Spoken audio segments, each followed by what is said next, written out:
Selamat pagi Bapak Ibu Saudara-saudara yang dikasihi oleh Tuhan Yesus Kristus. Berjumpa kembali bersama saya Pendeta Eka di dalam perenungan firman Tuhan pada hari ini, hari Rabu 28 April 2021. Kiranya Bapak Ibu Saudara sekalian boleh terus mengalami sukacita, damai sejahtera dari Tuhan yang tentunya membawa kebahagiaan untuk kita menjalani kehidupan. Bapak Ibu Saudara-saudara, mari kita akan bersama-sama merenungkan firman Tuhan yang pagi hari ini sesuai dengan pembacaan kita sampai kepada 1 Samuel pasal yang ke-23. Sebelumnya mari kita berdoa. Tuhan Allah Bapa di surga, terima kasih untuk kesempatan pagi hari ini. Kau berikan hari yang baru untuk kami dapat menjalaninya. Kami mau terus mengisi hati dan pikiran kami dengan kebenaran firman-Mu. Roh Kudus memampukan untuk kami dapat mengerti, memahami, serta menolong menerapkannya dalam kehidupan kami. Terpujilah nama-Mu Bapa, demi nama Tuhan Yesus kami berdoa dan bersyukur. Haleluya, amin. Bapak Ibu Saudara-saudara yang dikasihi oleh Tuhan, kita mempelajari karakter Daud di pasal 23 ini. Tuhan bisa membentuk anak-anak yang dikasihinya melalui persoalan atau masalah.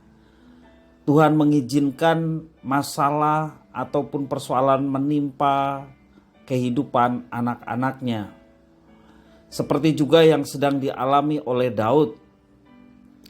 Dalam pelariannya, justru karakter Daud mulai terbentuk yang membuat ia semakin berbeda dengan Saul.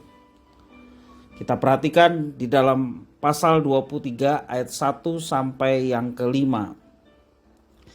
Diberitahukanlah kepada Daud begini, ketahuilah orang Filistin berperang melawan kota Kehila dan menjarah tempat-tempat pengirikan. Lalu bertanyalah Daud kepada Tuhan, apakah aku akan pergi mengalahkan orang Filistin itu? Jawab Tuhan kepada Daud, pergilah, kalahkanlah orang Filistin itu dan selamatkanlah Kehila. Tetapi orang-orang Daud berkata kepadanya, ingatlah, sedangkan di sini di Yehuda kita sudah dalam ketakutan. Apalagi kalau kita pergi ke Kehila melawan barisan perang orang Filistin. Lalu bertanya pulalah Daud kepada Tuhan, maka Tuhan menjawab dia firman-Nya, bersiaplah, pergilah ke Kehila, sebab aku akan menyerahkan orang Filistin itu ke dalam tanganmu. Kemudian pergilah Daud dengan orang-orangnya ke Kehila. Ia berperang melawan orang Filistin itu. Dihalaunya ternak mereka dan ditimbulkannya kekalahan besar di antara mereka. Demikianlah Daud menyelamatkan penduduk Kehila. Bapak Ibu Saudara-saudara yang dikasihi oleh Tuhan, kalau kita membaca ayat tadi menjelaskan bahwa karakter Daud yang terus dibentuk oleh Tuhan. Kalau Saul tidak sungguh-sungguh mencari kehendak Allah sebelum menjalankan rencananya, tetapi kita belajar dari pasal ini, Daud mulai belajar menanyakan langkah yang harus ia tempuh dalam perjalanan hidupnya, khususnya di masa pelarian dia dikejar oleh Saul pada saat ini. Walau orang-orang dekat Daud sempat meragukan jawaban Tuhan, Daud belajar menempatkan jawaban Tuhan adalah sesuatu yang final, jawaban final. Dengan bertanya secara tulus, Daud mendapat perkenan Tuhan yang membuat Daud luput dari upaya Saul menindasnya. Bapak Ibu Saudara-saudara yang dikasihi oleh Tuhan, kalau pengejaran Saul atas Daud telah menjadi semacam obsesi sehingga Saul kehilangan kepekaan dan tanggung jawab terhadap kesejahteraan rakyatnya, demikian Daud berbeda dengan Saul. Daud selalu memiliki kepekaan terhadap kesejahteraan rakyatnya.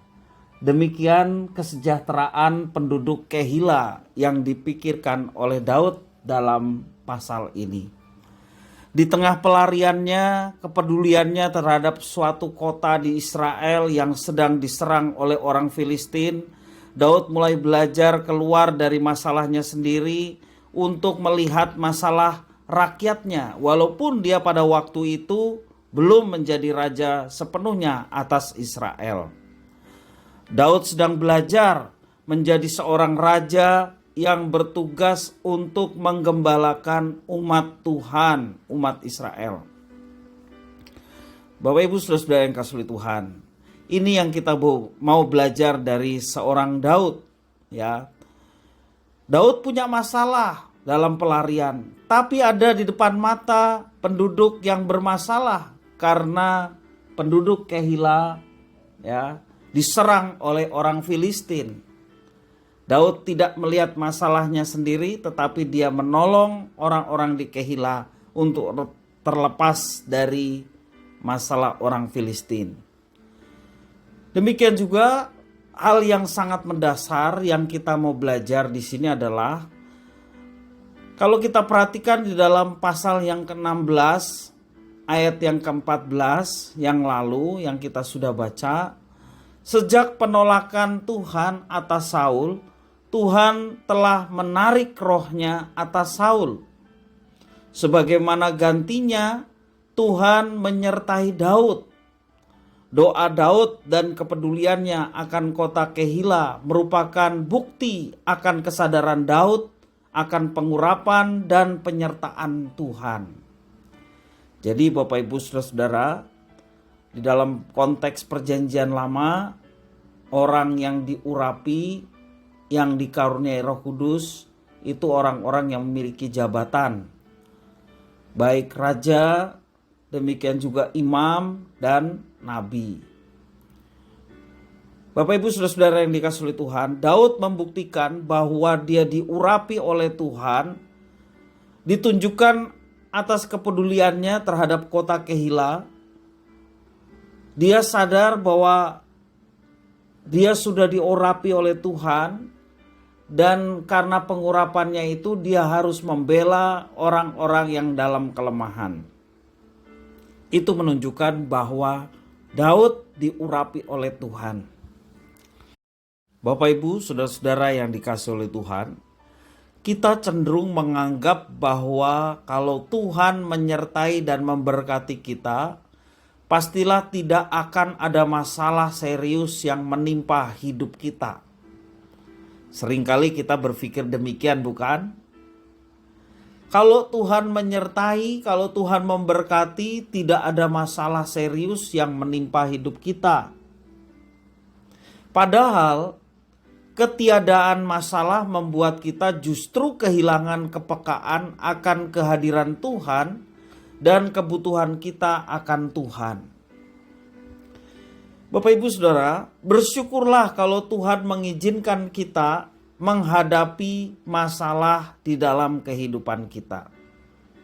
Bagaimana mungkin kita bersyukur pada saat kita sedang menghadapi masalah? Firman Tuhan mengajarkan kepada kita, dan inilah yang dikehendaki oleh Tuhan, mengucap syukurlah dalam segala hal, sebab itulah yang dikehendaki oleh Tuhan. Jadi Bapak Ibu Saudara-saudara yang dikasihi oleh Tuhan, dalam persoalan kehidupan kita, kita mau belajar tetap bersyukur dan percaya bahwa ada Tuhan menyertai dalam setiap kehidupan kita, juga tak kala kita sedang menghadapi persoalan hidup. Bersyukur Tuhan mengizinkan kita menghadapi masalah.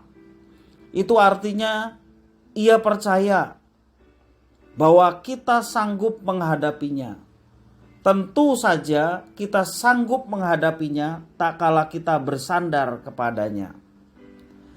Ia dapat menggunakan kesempatan apapun, termasuk juga persoalan dan masalah hidup kita, terutama untuk membentuk karakter kita menjadi orang-orang yang semakin hari semakin menyerupai gambaran Putra Tunggal Bapa, yaitu Tuhan Yesus Kristus. Bapak Ibu Saudara-saudara yang dikasihi oleh Tuhan, Tuhan Yesus pernah menjadi manusia, dan dalam keadaan manusia dia pun mengalami pencobaan. Hanya perbedaannya dia tidak jatuh dalam pencobaan, sementara kita banyak kali jatuh dalam pencobaan. Karena itu ketika kita dalam pencobaan, dalam setiap tantangan dalam kehidupan ini, mari kita tetap bersandar kepada Tuhan. Dia tahu bagaimana dicobai, maka Dia yang akan memberikan pertolongan, Dia yang akan menguatkan kita, Dia yang akan memampukan kita untuk melewati semuanya itu dengan penuh kemenangan. Seperti Daud bertanya kepada Tuhan, demikian juga kita senantiasa bergumul dan bertanya kepada Tuhan. Maka jawaban Tuhan pasti Tuhan akan nyatakan, dan yang terbaik Tuhan siapkan bagi setiap orang yang bersandar dan meletakkan kehidupannya ke dalam tangan pengasihan Tuhan yang sungguh-sungguh berkuasa dan menyertai hidup kita. Biarlah firman Tuhan ini boleh menjadi berkat bagi kita sekalian. Mari kita berdoa. Tuhan Allah Bapa di surga, terima kasih atas kesempatan kami belajar firman Tuhan. Mungkin kami pada saat ini seringkali tidak mau menerima persoalan yang memungkinkan terjadi dalam hidup kami. Tetapi belajar dari Daud, Tuhan izinkan persoalan ataupun masalah hidup itu terjadi dalam hidup kami, sehingga kami mau tetap mengandalkan Tuhan dalam menjalaninya. Dan kami percaya Tuhan yang menolong kami sehingga kami dapat diberikan kemampuan untuk melewatinya dalam kemenangan bersama dengan Engkau. Terima kasih ya Tuhan atas firman-Mu. Terpujilah nama-Mu Bapa, demi nama Tuhan Yesus kami berdoa. Amin.